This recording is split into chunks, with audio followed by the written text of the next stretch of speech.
Entonces, bueno, pues bienvenidos todos, bienvenidos por primera vez o los que ya nos han seguido desde las primeras clases.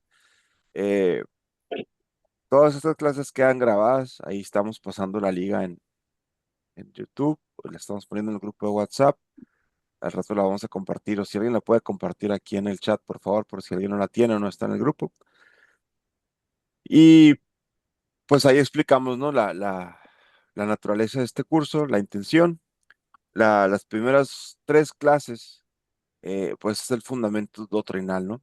Y a partir del fundamento doctrinal, la, la, pues ya empezamos con el tema de lleno, ¿no? O más especializado, es decir, la vez pasada hablamos terminamos el tema con lo que era la demostración de que nuestro Señor Jesucristo es Dios, ¿no? Es verdadero Dios y verdadero hombre. Y hablamos de la fundación de su iglesia, o bueno, mencionamos un poco la iglesia, ¿no? Y una vez que quedó bien establecido que nuestro Señor Jesucristo era Dios, pues todas sus acciones obviamente son divinas, entre ellas incluida la fundación de la iglesia, y, y pues esto hace a la iglesia una institución divina y por lo tanto que no puede errar, ¿no? De otra manera, pues Dios no sería Dios. Terminamos la vez pasada definiendo a la iglesia, o qué era la iglesia, como la sociedad espiritual y visible de todos los bautizados que profesan la doctrina de Cristo y obedecen al Papa con el fin de participar de los méritos de Cristo y salvarse. Esta definición es muy completa, aunque es básica, porque cada parte es importante, ¿no? Sociedad espiritual y visible, es decir, no solamente los templos, no solamente los ornamentos, no solamente los aspectos físicos de las cosas, sino también el espíritu, ¿no? El alma, el Espíritu Santo, la bendición, la gracia, todo eso es parte de la iglesia. Pero son las dos cosas, no es una o la otra. De todos los bautizados que profesan la doctrina, el bautizo nos hace parte de la iglesia, nos hace libres del pecado original, pero no es suficiente para decirse católico. Perteneces a la iglesia, pero por tus pecados, por tu voluntad de rechazar todo lo divino, te puedes separar de la iglesia, aunque hayas sido bautizado, ¿no? Entonces, los bautizados que profesan la doctrina de Cristo, y no solo que profesan la doctrina, sino que obedecen al Papa. Ahí está la cuestión espiritual y visible, ¿no? Cristo es la cabeza de la iglesia, nuestro Señor Jesucristo, Él la fundó y el Papa es su representante visible en la tierra. Entonces, ahí la importancia de, obviamente, someterse a su autoridad, ¿no? Porque representa a nuestro Señor Jesucristo, solamente por eso. Y hacen todo esto con el fin de participar de los méritos de nuestro Señor Jesucristo y salvarnos, ¿no? Llegar al cielo. Ya sabemos que la muerte en la cruz fue de manera tan fuerte y tan grande para que sus frutos fueran, para que la redención fuera súper abundante. No solo que se nos abrieran las puertas del cielo, sino que de ahí partieran miles de bendiciones, miles de gracias y miles de maneras eh, de unirnos de beneficiarnos, ¿no? De todo su sacrificio. Entonces, pues ahí les puse una bonita foto que me encontré de la ordenación del padre Murillo. Pues representa muy bien, ¿no? Nosotros somos católicos y somos parte de esa sociedad espiritual visible, espiritual y visible, ¿no? Porque somos bautizados y profesamos la doctrina de Cristo y obedecemos al Papa. Y lo hacemos con el fin de recibir los méritos de Cristo y salvarnos. Ok, entonces esta iglesia, ¿cómo empezó? Nuestro Señor Jesucristo eh, da, eh, empieza su prédica, durante 3 años está enseñando a sus discípulos, enseñándonos su doctrina perfecta y hermosa, y en diferentes momentos va estableciendo lo que es la Iglesia Católica. No dijo, hoy fundo la iglesia y esto y todo esto es la iglesia, sino que fue dando sus mandatos y después sus discípulos, pues los pusieron todos juntos y acomodaron la institución tal como la conocemos hoy. Obviamente, pues es una historia de miles de años, y se han ido acomodando las cosas, pero la doctrina de nuestro Señor jamás se ha alterado de ninguna manera. Eh, entonces, por ejemplo, cuando nuestro Órale, Señor Gil, que te vaya bien. le dijo a los apóstoles,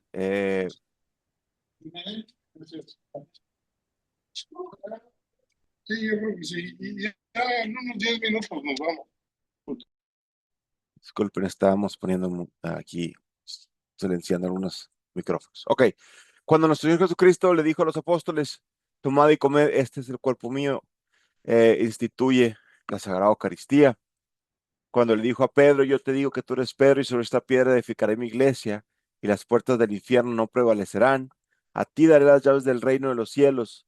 Lo que atares sobre la tierra estará atado en los cielos y lo que desatares sobre la tierra estará desatado en los cielos. Este es el pasaje, quizás el más importante en el que se establece que Jesucristo es el, perdón, de que Pedro es el representante de Cristo en la tierra. Les había dicho ahí en el grupo que leyeran el pasaje, el capítulo 22, versículo 22 del libro de Isaías, donde, donde hay donde se hace alusión a a este pasaje, ¿no? Donde en el trono, en el reino de David, pues el rey tenía un mayordomo, se le llama, ¿no? Que era como su segundo al mando. Bueno, era su segundo al mando, siendo el rey, teniendo tantos asuntos. Entonces, a este mayordomo se le daban literalmente se le daban las llaves del palacio. Y si él no abría, nadie entraba, y si él no abría, nadie salía. Entonces, él tenía el poder casi absoluto de representar al rey en todos los asuntos, de tal manera que por él llegabas al rey, y si él no quería, no llegabas. Obviamente, esa persona tenía que ser digna del cargo, ¿no? Ahí en el en el versículo que les pedí leer de Isaías, pues dice que el profeta le está diciendo al que estaba a cargo que él no era digno y que el que iba a llegar lo iba a quitar y sería el que iba a tener ahora las llaves del reino. Entonces, eso de las llaves no es nomás una manera poética de hablar, ¿no? Sino que está lleno de profundidad y simbología. Obviamente todo lo que Jesucristo nuestro Señor dice, no, nada es vano, ¿no? Toda palabra es útil, dice la misma escritura. No, no era nada más para hacer una representación. Entonces, este pasaje está está profundamente eh, fundado en la religión en, y se le da a Pedro, pues. Y después le dice el poder de atar en los cielos, y lo que atraes en los cielos, lo que atraes en la tierra se desatará en los cielos, etcétera. Eso también era una simbología, ¿no? Lo de atar y desatar, pues no es nada más una cuestión de poesía, ¿no? Si es una manera de significar que tenías el poder. Más adelante le dice también a los apóstoles en ese mismo evangelio, les dice, en verdad os digo, todo lo que atare sobre la tierra será atado en el cielo, etcétera. Entonces, a los apóstoles también les está dando el poder de atar y desatar. Lo interpretan como el perdón de los pecados, pero es más que eso, ¿no? Los obispos son los sucesores de los apóstoles y estos obispos tienen el poder de autorizar o no autorizar nuestra entrada en la iglesia, eh, de autorizar o no autorizar eh, que hagamos o no hagamos cosas. Hay muchas cosas ciertas dispensas que solo el obispo puede dar. eh, Hay ciertos mandatos que si el obispo da se tienen que cumplir y si no los cumples no se te pueden absolver los pecados o o no se te puede aceptar en la iglesia como bautizado, por ejemplo, los adultos. Para que un adulto se bautice, pues tiene que seguir un proceso y ese lo tiene que autorizar el padre y algunos procesos, a veces los obispos, ¿no? Hay hay muchas simbologías al respecto. Pero el caso es que solo a Pedro le da las llaves, como la del mayordomo. Es una puerta grande y el mayordomo tiene la llave y los apóstoles tenían el poder como los obispos, ¿no? Como los sacerdotes. Entonces ahí está toda la iglesia católica dibujada. Esto fue antes de la resurrección, les estaba diciendo lo que iba a pasar. Y ya después de la resurrección ya les da el mandato inmediatamente, le dice, id y hacer discípulos a todos los pueblos, bautizándolos en el nombre del Padre, del Hijo, del Espíritu Santo, enseñándoles a conservar todo cuanto os he mandado, todo completo, ¿no? Ahí está toda la doctrina y ahí está manifestado la orden que se le da a los apóstoles y a todos sus discípulos, este, de hacer esto, ¿no? Aquí, y luego después les da específicamente el poder de perdonar los pecados. Y igual, si han tenido alguna vez una confesión en que el Padre te dice, bueno, por estas circunstancias no te puedo dar la absolución en este momento, cumple estas condiciones, regresa y ya te la puedo dar. Entonces, es muy duro cuando te dicen así, pero es el poder que tiene los descendientes, los sucesores de los apóstoles sobre la feligresía, sobre las ovejas, ¿no? El, la- el ejemplo de las ovejas también es muy importante. Y ya mucho tiempo después, San Pablo le escribe a Timoteo, le dice, la iglesia es fundamento y columna de la verdad, ¿no? Timoteo, un discípulo joven, que lo dejan encargado de una iglesia, y pues San Pablo le da consejos de cómo llevar a cabo esa iglesia, que es fundamento y columna de la verdad. Para todos los protestantes que dicen que no, que Cristo no es religión, que solo Cristo basta, que no se necesita una iglesia, bueno, pues eh, es esa iglesia existe, Jesucristo nuestro Señor la fundó y la hizo no solamente una buena idea, no, sino que la hizo fundamento y columna de la verdad. ¿Quién es la verdad? Él. Jesucristo dijo, yo soy el camino, la verdad y la vida. Entonces, la iglesia la usa como su columna. ¿Pudo haberlo hecho diferente? Por supuesto. Dios pudo haber hecho las cosas de cualquier otra manera, pero en su infinita sabiduría decidió hacerlo así. Muy bien. Todos estos mandatos, todos estos fundamentos es el inicio de los apóstoles fundando o estableciendo esta iglesia para todas las naciones, como fue su mandato. ¿Y cómo empieza esta iglesia?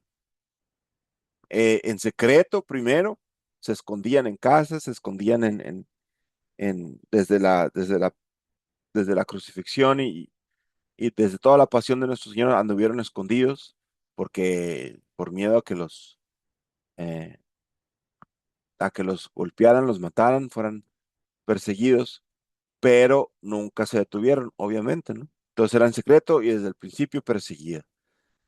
¿Quién la perseguía? Pues los mismos judíos, el pueblo hebreo que no aceptaba, a pesar de todos los grandes milagros, a pesar de la resurrección y el gran temblor y el oscurecimiento del cielo y que los mismos parientes de ellos se les aparecieran, los parientes muertos se les aparecieran.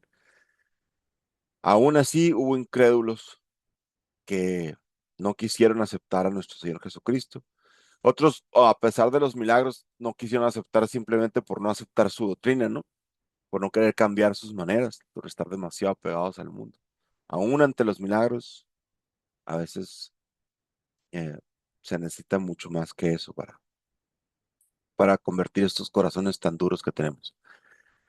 Los romanos, pues, eran el pueblo que había conquistado a los hebreos y a todo el mundo en ese momento. Para ellos, los cristianos todavía no, en ese momento todavía no, pero iban a ser una amenaza.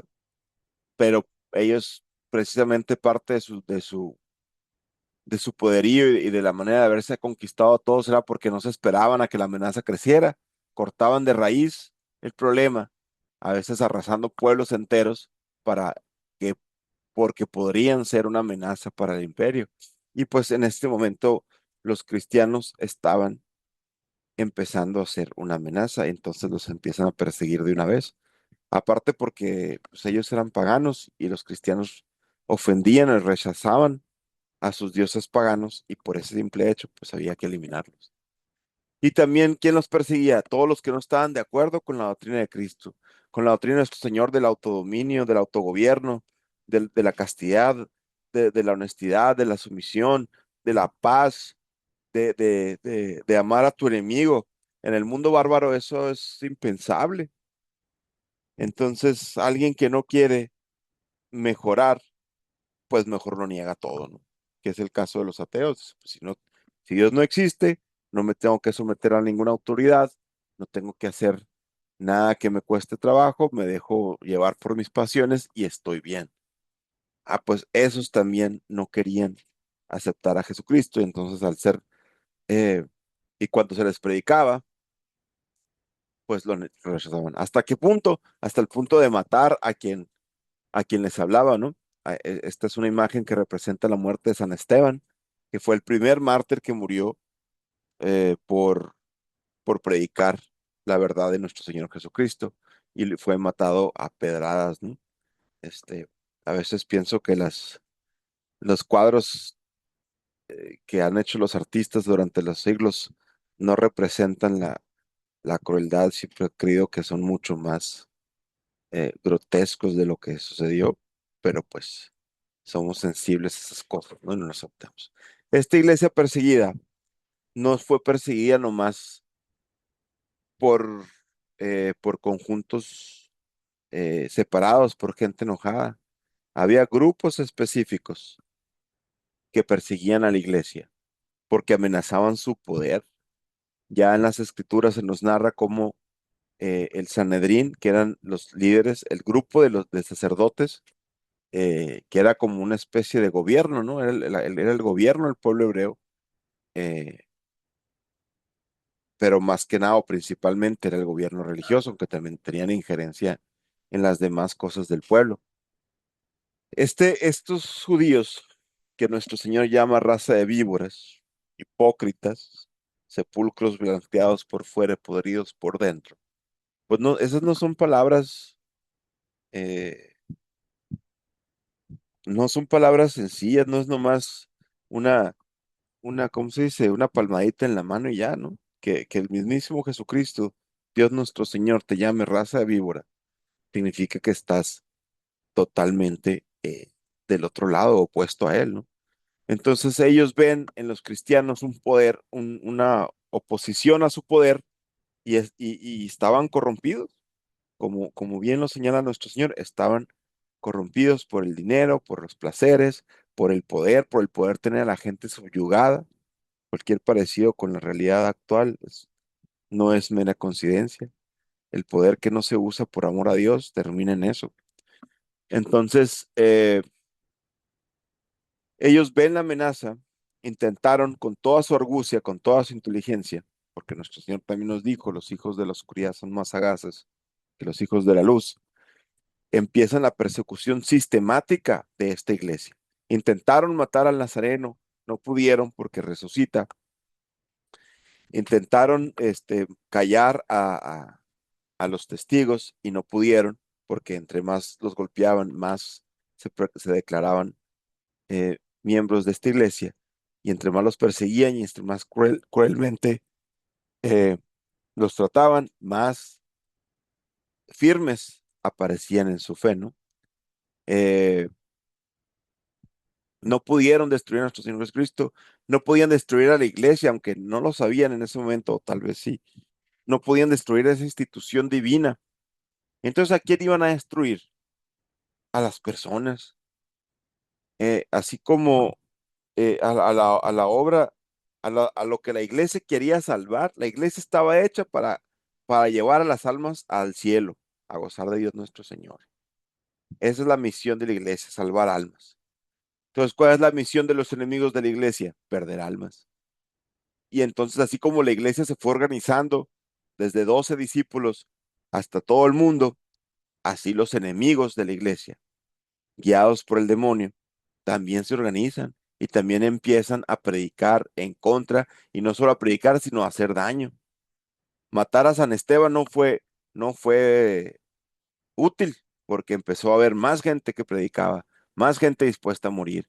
Entonces tuvieron que inventar nuevas argucias, y con el paso del tiempo lo fueron haciendo de manera organizada. No crean que fueron nomás un grupito aquí como sale en la foto de 10 12 personas, ¿no? Eran una red, y esa red empieza a actuar en contra. Unos se convierten, por supuesto. No todo, no por ser Sanedrín ya eras malo, había hombres de buena fe, y esos hombres de buena fe vieron la verdad y se convirtieron a nuestro Señor Jesucristo, pero otros no. ¿Qué herramientas utilizaban para perseguir a la iglesia? Pues la calumnia primero, ¿no? Mentir. Esos cristianos te quieren quitar César, quieren quitar al César y se quieren hacer rey se quiere hacer rey ese nazareno. Eh, o, dicen que no pagues impuestos, hacen magia negra, son brujos, son caníbales, son salvajes, no respetan las leyes ancestrales de Moisés, etcétera, etcétera. Todo lo malo. Toda la historia de la iglesia ha sido un constante decirnos que somos que somos lo peor. ¿Cómo sabes quién es su enemigo? Porque es el que quieren destruir siempre. Feministas, gnósticos, eh, todos los agentes del mal sistemáticamente se van contra el cristianismo. Eso es una constante. En ese momento empiezan a utilizar otras tácticas como los falsos discípulos, pues, como el primer falso discípulo pues fue Judas, aunque él empezó como un discípulo sincero que fue llamado por nuestro Señor y él atiende el llamado y aprende de él y participa de su enseñanza y participa de sus milagros y participa como testigo de todas las grandes cosas que hizo nuestro Señor, pero su corazón se corrompe porque sus intenciones no eran las más honestas y entonces lo corrompen con dinero. Eventualmente se arrepiente, pero lo que no hizo Judas fue pedir perdón y entonces ya conocemos su fin, ¿no?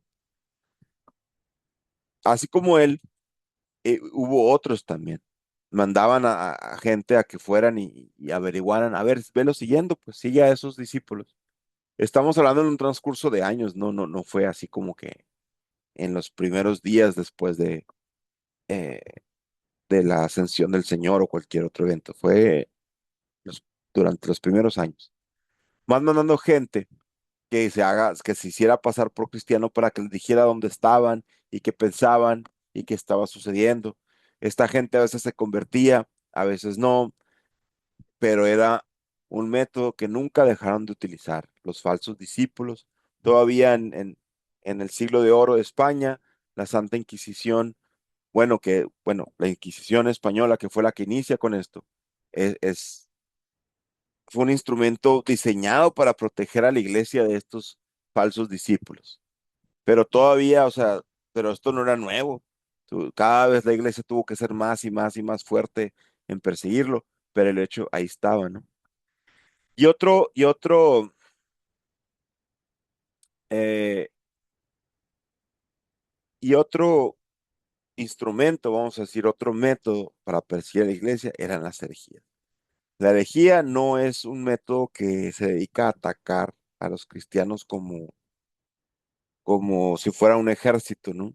Yo soy un ejército y te vamos a ir a matar a ti, cristiano, que en algunas veces sucedió a través de la historia, pero ese no es el método o el modus operandi de la herejía, o modus operandi de la herejía. La herejía es negar una doctrina de Cristo. Bueno, aquí lo vamos a ver. Es negar pertinazmente a sabiendas que se hacen contra las enseñanzas de la iglesia una verdad que ha sido definida como dogma por la iglesia. Es decir, los paganos no creían en nada de lo que enseñaba nuestro Señor Jesucristo, creían en Marte y Júpiter y Venus y todos los dioses griegos y en los excesos y en las y todo el degenere, ¿no? Entonces no negaban nada de Cristo, simplemente no rechazaban la doctrina cristiana. Pero los primeros herejes decían, a ver, Jesucristo enseña 5, 10, 15, 20 cosas, pero yo no estoy de acuerdo con dos cosas, con tres cosas. Entonces voy a seguir las otras 17, pero tres no las voy a seguir. Y todas son buenas porque todas es doctrina de Cristo. Pero dicen, no, pues yo no las voy a seguir, voy a hacerlo a mi manera. Y esto empieza desde el principio. Las primeras herejías eran las judaizantes, eran judíos que tenían fe, que creían en el Mesías y toda su vida habían vivido como judíos siguiendo los 600 y pico preceptos que tenía la ley mosaica. Entonces, cuando nuestro Señor Jesucristo les habla, se convencen y dicen, no, te acepto, tú eres el Mesías, pero yo quiero seguir siendo judío. Y no se podía, ¿no? Porque nuestro Señor Jesucristo había venido a abolir la ley. La ley de Moisés había cumplido su función y ya no aplicaba más. Ahora aplicaba la ley de Cristo. pero ellos no quisieron, querían seguir porque se sentían superiores, porque no querían cambiar sus costumbres, porque así había sido siempre, porque así ha sido desde mi tatarabuelo, y porque voy a cambiarlo ahora. Y entonces, si yo creo en Cristo, pero voy a seguir respetando el sábado, o voy a seguir no comiendo animales impuros, o voy a seguir siguiendo cualquiera de las muchísimas preceptos que tenían. Entonces no era así, pues nuestro Señor Jesucristo dijo, ya se acabó, esta es la nueva alianza, y tenían que seguir los preceptos que ahora mandaban los apóstoles, ¿no? Los discípulos de nuestro Señor, los nuevos sacerdotes de la iglesia. Pues eso ya, o sea, había buena fe, pero no había buena fe de cambiar, había media buena fe. Por eso nuestro Señor dijo, o eres frío o eres caliente.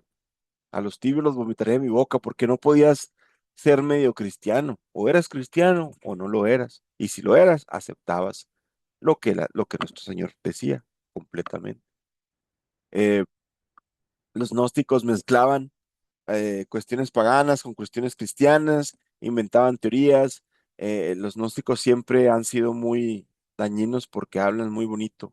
Lo que quieres escuchar, te dicen, pero también te convencen de cosas que son error. Y esos pues también. Y había otros, ¿no? Los maniqueos, etcétera. A través de la historia hay miles de herejías. Es imposible verlas todas. Ahí está, la imagen representa a Simón, ¿no? Simón el Mago, que era un cristiano. Bueno, no era cristiano, él estaba ahí con ellos. Vio que los apóstoles podían curar enfermos y restaurar la vista a los ciegos y paralíticos, etcétera. Y dijo, yo quiero ese poder. Simón era una persona sabia, no era un ignorante, pero dijo, te compro el poder, ¿no? Y pues ya sabemos cómo Pedro lo rechaza y, y, y, y obviamente le niega, ¿no? Y lo acusa severamente. Entonces, simonía era querer comprar los poderes para tener influencia, para tener poder, para tener seguidores. Aunque los quisiera para hacer el bien, si dije, yo quiero curar a muchos enfermos, ¿cuánto tengo que pagar para hacer eso? Nada. Obviamente el poder de Dios no tiene precio y se le da solo a los que son dignos de tenerlo, ¿no? Entonces, desde el principio, estamos hablando de los primeros años de los apóstoles, ya había todo este tipo de errores que iban contra la doctrina de Cristo, ¿no? El ser humano tiene esa tendencia a querer siempre hacer su voluntad. ¿Qué ha causado todo esto? Pues la soberbia de las personas, de querer hacer su voluntad, la ignorancia y también el odio, ¿no? El Sanedrín, de los que hablábamos ahorita, seguían, eh, seguía maquinando para que estas herejías o para que estas situaciones se dieran.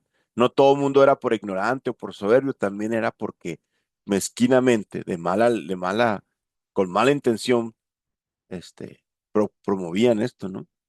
Aquí me dicen que a los judaizantes también les movía, o lo principal que les movía era que antes de ser plenamente cristianos, los paganos debían realizarse la circuncisión y cumplir la ley mosaica, ¿no? Y sí, correctamente, todo esto sucedía con ellos. Entonces, de todas estas herejías, el punto central es el mismo. Se negaba pertinazmente una verdad que ha sido definida como dogma por la iglesia. En ese momento, pues, aunque eran los inicios de la iglesia, pero ya se negaba algo y a veces muchas cosas. Pero con una sola cosa que se niegue pertinazmente. No es lo mismo decir, eh, ¿cómo yo puedo saber que Jesucristo es verdadero Dios y verdadero hombre? Ah, bueno, pues mira, la iglesia a través de su magisterio te va enseñando. Ah, bueno, puedes dudarlo, pero negarlo, entonces dices tú, no, Jesucristo no está presente en la hostia, es un símbolo, es una cena, etcétera, etcétera. Ah, oye, pero mira, todas estas pruebas nos enseñan que así es como Jesucristo permite que el pan y el vino se conviertan en Él. No, no es cierto, son mentiras. Ahí es cuando ya estás negando. Aunque creas todo lo demás, y la Virgen y los santos y todo el credo, pero niegas esa sola cosa, pues ya se está cayendo energía y ya no eres cristiano, ya no eres católico. Si te, si te sostienes en esa posición, obviamente que te puedes arrepentir. Una de las herejías más grandes que ha habido es la herejía de Arrio. Este, estamos hablando del siglo cuarto, del año 318 más o menos. Eh, Arrio era un obispo cristiano que empieza a promover un error en la doctrina. Decía, negaba la plena divinidad de Cristo, afirmaba que era la criatura más elevada, el primer ser creado por Dios, el Hijo, pero no consubstancial, no de la misma sustancia ni eterno como el Padre. Era un ser divino, subordinado, pero no Dios pleno. Para alguien que no está acostumbrado a escuchar el catecismo, esto hasta puede sonar como que tiene sentido, pues. Jesucristo es el gran hombre, el ser superior, la gran criatura que participa de la naturaleza de Dios, pero no es Dios. Esto es, era aceptable para algunos porque era más fácil creer que Jesucristo era un superhombre, vamos a decir, una supercriatura, que aceptar que era Dios, que es verdadero Dios y verdadero hombre completo. El dogma de la Trinidad es difícil pues no entender, porque no lo podemos entender en su totalidad, pero de abrazar con nuestra mente el dogma de que es un solo Dios en tres personas distintas y que no son tres dioses, es, puede causarnos así como que confusión, ¿no? O ya a veces más que eso. Entonces, doctrinas como estas hacían que las personas se sintieran, bueno, pues yo quiero seguir a Cristo y tiene más sentido que no sea Dios. Era más racional y muchos se iban por ese lado. Y otros iban por el lado, por la baquetonada, ¿no? Pues estos arrianos, pues hacen casi todo igual, pero son un poquito más laxos, o con las penitencias, o con las fiestas, o con la oración, o con la manera en lo que te exigen. Entonces también apelaban a eso. En el caso de Arrio fue más que nada eh, una combinación de muchas cosas. También fue apoyado por los enemigos de la iglesia, y eso hizo que la herejía se convirtiera en algo terrible, ¿no? Realmente es muy complejo cómo se daban estas discusiones sobre las naturalezas de nuestro Señor, y que si consustancial, y a veces era una cuestión de una palabrita nomás. Es difícil, pero el punto clave aquí era que negaban que Jesucristo era verdadero Dios y verdadero hombre. Les decía, esta herejía comienza en el 318. Para en el 313 se acababa de dar el edicto de Milán, donde Constantino pues legaliza la religión católica, o al menos ya no la persigue. No se convierten todos de un jalón, es un proceso que se dio, pero él dijo, ya no se persigan los cristianos. Obviamente él, favorecido por Dios en la batalla, pues se vuelve a la vez muy favorable a los cristianos y los empieza a apoyar. Eventualmente ya se convierte de lleno, pero al principio no fue 100%. Y en ese tiempo, pues ya había, ya como para el 318, pues ya había muchos obispos, ya había iglesias, ya sabía, el cristianismo se empieza a expandir exponencialmente. Allá había habido todos los católicos que estaban escondidos desde el tiempo de los mártires, pues empiezan a salir, y ahora ya no te van a matar por creer en Cristo, pues se vuelve más fácil predicar. De tal manera que para entonces ya había muchos cristianos, y empieza en el 318, empieza Arrio a predicar este error. Y pues tú eres nuevo, tú no sabes nada, a ti te están enseñando apenas los mandamientos y el autogobierno, y pues te empiezan a hablar de las naturalezas y de Jesús y superhombre y ser sobrenatural, no divino, etcétera. Pues era difícil entenderlo, ¿no? Esta discusión se daba entre los letrados más que nada. El pueblo pues no tenía la capacidad, tenía una fe quizás mejor que la de ellos, pero no la capacidad de entender. Total que se hace un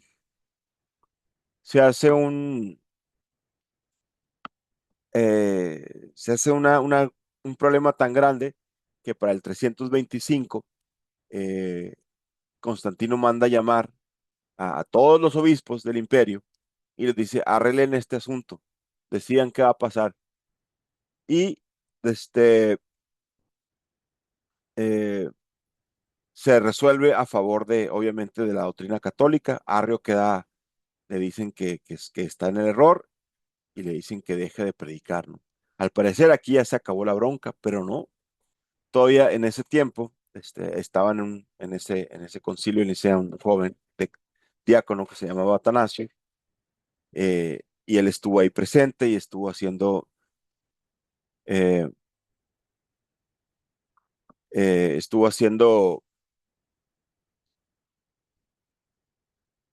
estuvo estudiando el caso, estuvo conociendo el caso, pero otra vez, después, en el 328, 3 años después del concilio, lo nombran obispo de Alejandría, que era una de las posiciones más importantes, ¿no? Por la influencia de cristianos que había.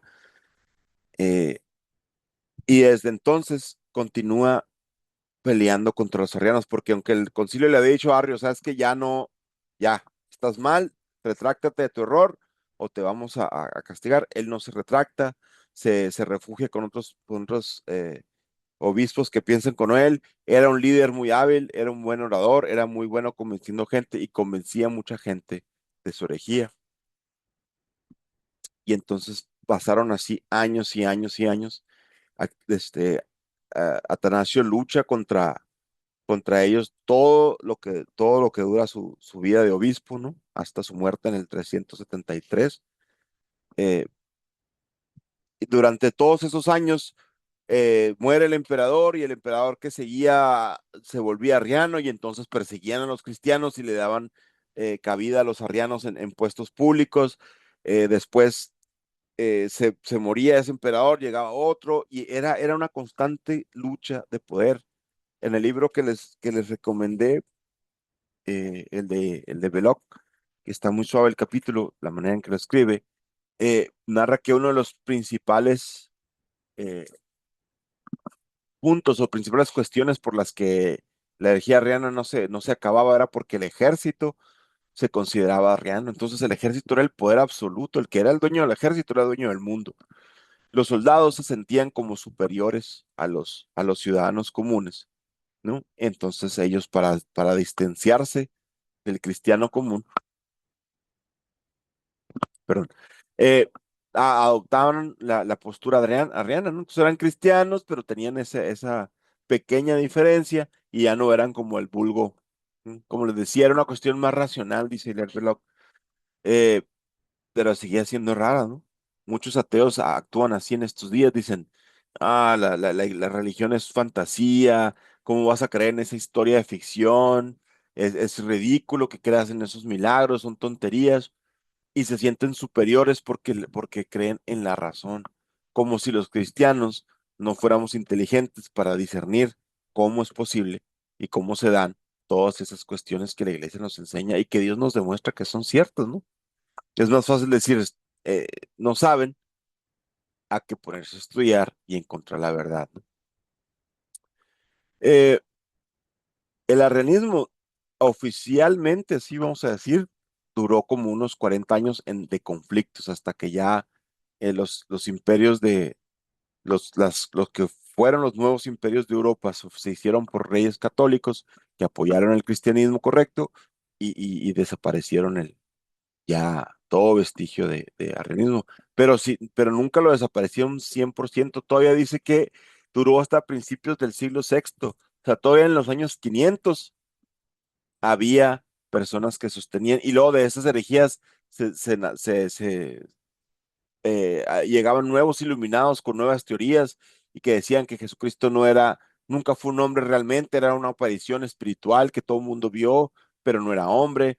Otros que nunca fue ni siquiera una criatura divina. Otros que era un Cristo bueno y un Cristo malo. Así todas las cosas que se les puedan ocurrir fueron creyendo. Los enemigos de Cristo, ¿qué hacen? Apoyan a estas personas y la gente ignorante y la gente falta de fe también las apoya, las sigue y se va dando las herejías. Y así está la iglesia en conflicto toda la vida. Siempre han existido estos conflictos. Siempre Dios nos ha dado la manera de pelear con ellos, eh, pero no nos debe asustar que existan porque así es, así lo ha querido Dios. El movimiento de Arrio lo, lo tomo como ejemplo porque, eh, porque lo mismo que pasó hace 1700 años está pasando ahorita. La frase, nosotros tenemos los templos, digo, perdón, ellos tienen los templos, pero nosotros tenemos la fe, es una carta que Atanasio escribió a sus fieles para que no se sintieran eh, abandonados, ¿no? Para que no se eh, sintieran que ya habían perdido todo, ¿no? 5 veces durante todos esos 40 años eh, fue Atanasio exiliado. Hubo un tiempo en que tuvo que vivir en una cueva donde nadie sabía que estaba ahí. Un amigo suyo, que era el único que sabía, iba y le llevaba comida y él hacía sus escritos porque donde lo vieran lo mataban. Y después lo dejaban, lo mandaban llamar porque la gente nunca dejó de tener fe, la gente creía en su obispo, sabían que era lo correcto. Dios estaba de su parte y entonces nunca se acababa la fe de las personas. Pero la lucha comenzaba, comenzaba, comenzaba. Y así como ahorita, nosotros podemos decir exactamente lo mismo. Ellos tienen los templos, pero nosotros tenemos la fe y sufrimos esas, pues terribles, ¿no? Terribles consecuencias de a veces no tener misa o de no tener un templo decoroso donde adorar a Dios o de no tener los sacramentos por encima de todas las cosas. Ellos tienen los templos, pero nosotros tenemos la fe. La lucha de Arrio perdón, de Atanasio es trascendente, muy importante conocerla porque no fue la última crisis grave de la iglesia, pero sí fue una de las más graves, ¿no? Hubo crisis donde no hubo papas, hubo crisis donde hubo secuestros de papas. Han pasado muchas cosas. Es necesario que estudiemos la historia de la iglesia para poder entender por qué estamos como estamos ahorita, ante la herejía modernista y ante todas estas cosas tan terribles que nos están sucediendo. Eh, ya hemos vivido las nuevas generaciones de una manera muy cómoda. Las personas que tenían su iglesia en su barrio, e iban a misa todos los domingos y de repente ya la misa a la que iban todos los domingos con sus abuelos, con sus padres, ya no era la misa católica, era esa cosa aberrante que era el nuevo sordo. Pueden contarnos eh, lo feo que se siente quedarse en misa. Las generaciones siguientes, pues algunos por gracia de Dios crecimos en comunidades católicas, pero otros pues ya no conocieron nada y no entendemos la gravedad del asunto. Por eso hacemos esta clase, porque las nuevas generaciones tenemos que conocer de dónde empezó esta bronca, ¿no? Aquí les puse esta imagen que me gustó mucho es una representación de San Nicolás, ¿no? Que en el Concilio de Nicea, cuando Arrio empieza a predicar esas blasfemias tan horribles, inspirado de santa ira, le dan una bofetada tremenda, ¿no? Para que se calle. Desafortunadamente no fue suficiente, eso porque pues eso fue en el 325 y todavía siguió Arrio ensoberbecido hasta más no poder predicando el error. Entonces, pero que nos sirva de ejemplo, ¿no? Que así vamos a tener que un día tal vez reaccionar contra los herejes modernistas, ¿no? Bueno, no sé si una cachetada, pero sí firmemente, eso sí. La lucha continúa, la herejía a través de la historia de la iglesia es, pues, si no una constante, algo que sucede y que Dios permite para que no creamos que ya tenemos todo listo y fácil, ¿no? En los tiempos modernos, pues, más recientes, pues hubo otros ataques, ¿no? Pues el paganismo nunca se extinguió por completo, siempre había quienes querían volver a los vicios de diabólicos. Los musulmanes fueron una herramienta de los anticristianos para dañar a la iglesia por otro frente. La, eh, la, la religión, si se le puede llamar así, musulmán, es sumamente sensual y barbárica, es terrible y es una herramienta, ¿no? Los judíos soberbiamente declaran el Islam es la escoba de los hebreos, ¿no? Para que llegan y barran con los cristianos. Eh, Siguió la instigación. Cuando Lutero empieza a protestar contra la Iglesia Católica, fue apoyado por príncipes que querían el poder. No les importaba la religión. Fue financiado por los enemigos de la Iglesia que querían que la Iglesia se destruyera. El protestantismo no fue algo que creció así orgánicamente como un movimiento legítimo, ¿no? Fue artificialmente crecido hasta que se logró. Y tal no se puede sostener que constantemente está dividiéndose, dividiéndose, dividiéndose, dividiendo. No existe el protestantismo como una sola marca, existen miles y miles y miles de sectas porque no pueden sostenerse sobre la mentira, ¿no? Sin embargo, pues el daño ahí está, el daño terrible que hacen los protestantes desde entonces. Les puse esa imagen de San Ignacio porque, pues, él no quería, su misión no era pelear contra los protestantes, él quiso fundar los jesuitas para dedicarse a enseñar la doctrina y hacer penitencia, pero la situación lo obligó a defender a la iglesia y lo hizo de una manera magnífica, ¿no? Una de las historias más emocionantes, a mi ver, que tiene la iglesia. Entonces, todas estas herejías, todas estas negaciones pertinaces de la doctrina de Cristo se expanden por todo a través de los años. ¿Y qué pasa? ¿Dónde va a terminar? Bueno, antes de contestar eso, les muestro esto. Este es un ejemplo nada más, ¿no? Que más adelante vamos a ver o vamos a retomar. Ya estamos en los años 30. eh, Hay un libro por esta señora que se llama Bella Dodd. Bella Dodd era una agente comunista.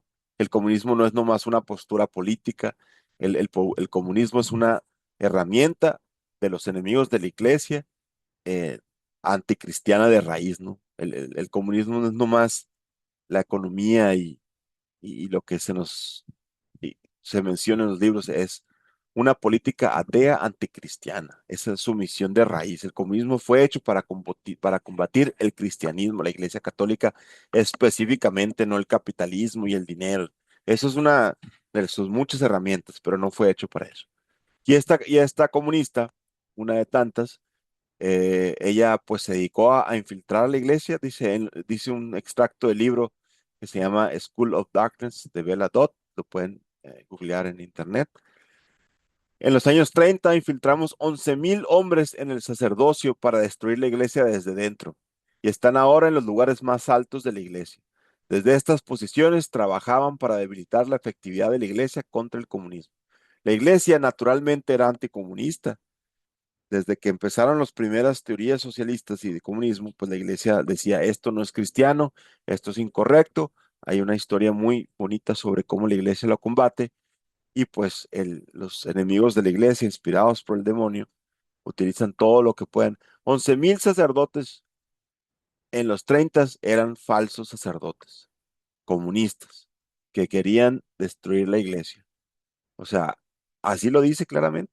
Por gracia de Dios, Beladot se dio cuenta de su error, se convierte al catolicismo, arrepentida de lo que había hecho, va con el sacerdote y le dice, le cuenta todo, todo, todo lo que hicieron y lo que ella quería era ir a encerrarse a un convento y sufrir y pagar por el resto de su vida. Pero el obispo le dijo, no, no, no, no, tú te vas a dedicar el resto de tu vida a decirles a las personas lo que hiciste. Y a eso se dedica, escribe libros, se vuelve conferencista y va explicando por, por todo Estados Unidos eh, cómo, cómo se da, ¿no? Aunque los estadounidenses son protestantes en su mayoría, había un núcleo católico muy fuerte y sí había un verdadero anticomunismo, ¿no? Entonces, pues a ellos predicaba pues es un testimonio con uno suficiente para decir, mira, si esto pasó en un país con 11,000 hombres, ¿cuántos agentes comunistas no pudo haber habido en todo el mundo haciendo exactamente lo mismo? Y no solo comunistas, sino cualquier otra filosofía contraria a la Iglesia Católica. Entonces, la infiltración es real, aunque a veces no es algo de lo que podemos hablar tan fácilmente porque los enemigos de Cristo son tan astutos que te dicen, no, antisemita, y se meten herramientas para que tú no puedas atacarlos y ellos sí te puedan atacar a ti. Pero ahora el tiempo de la información inmediata es una maravilla si lo usamos bien. Antes llegar a enterarte de este libro y poder conseguir una copia era difícil. Hacer que tu vecino del barrio lo pudiera leer menos si estaba en inglés, pues era muy difícil. Pero ahora es fácil. Ahora es en 2 segundos que pongas ese nombre en el buscador y te va a salir toda la información que necesitas. Ya no, nadie puede decir que es imposible porque ellos mismos lo dijeron. Entonces, eh, a eso súmenle más sectas, súmenle sectas diabólicas como los mormones y los testigos de Jehová, que ya no eran protestantes, que se separaban de la Iglesia Católica, sino que eran grupos ya formados desde inicio por los anticristianos para menguar la fe de las personas y llevar almas al infierno. Es la lucha del bien contra el mal. No debería asustarnos que hablemos de anticristianos y de infiltración y de... ¿Por qué? Porque existen desde el día uno que existe el catolicismo. Ahí están. Y nuestro Señor nos enseña cómo combatirlos y nos enseña cómo tenemos que permanecer firmes en la fe ante todos estos embates, más los del mundo, más nuestros defectos, etcétera, etcétera. ¿Es difícil? Sí. ¿El cielo lo vale? Sí. Eh, Dicen, la cantidad de católicos no vuelven a la iglesia, muy importante en Estados Unidos, pero son la principal fuente de recursos económicos para el Vaticano hoy en día. Así es. En Estados Unidos sigue habiendo una tradición católica muy importante, aún con todo el daño que le han hecho a la iglesia. Entonces, volviendo a la pregunta que les hice hace un momento, ¿qué, qué pasa con toda esta herejía? ¿Qué pasa con eh, todas estas ramificaciones y todas estas, la iglesia siempre estuvo constante luchando.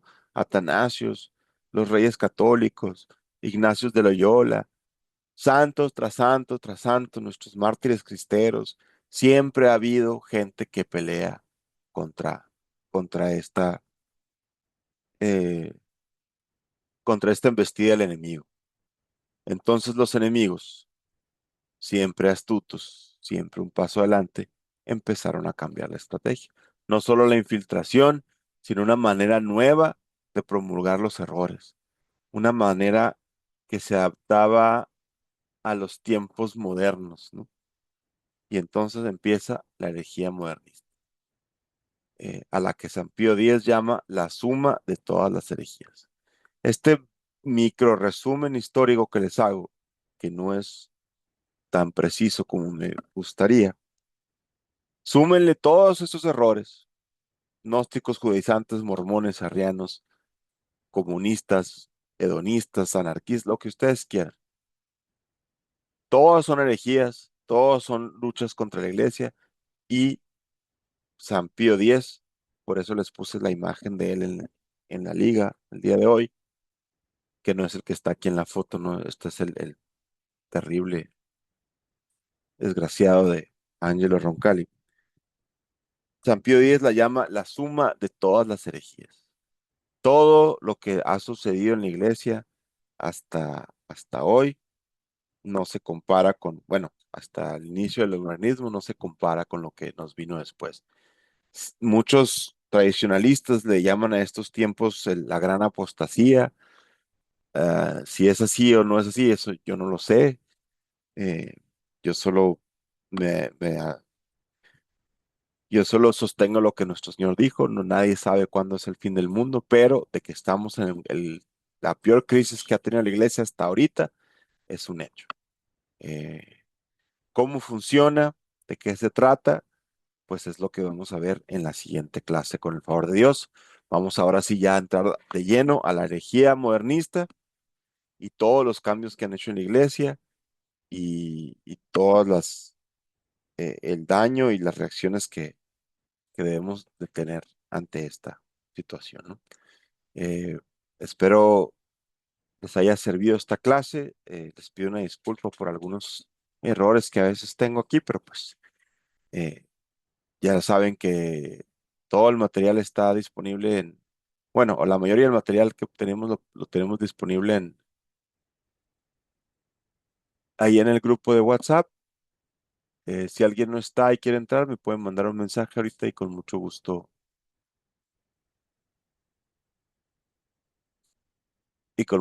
lo agregamos. Si no hay más preguntas, o bueno, o hasta aquí terminamos la clase el día de hoy. Si tiene alguna pregunta, adelante con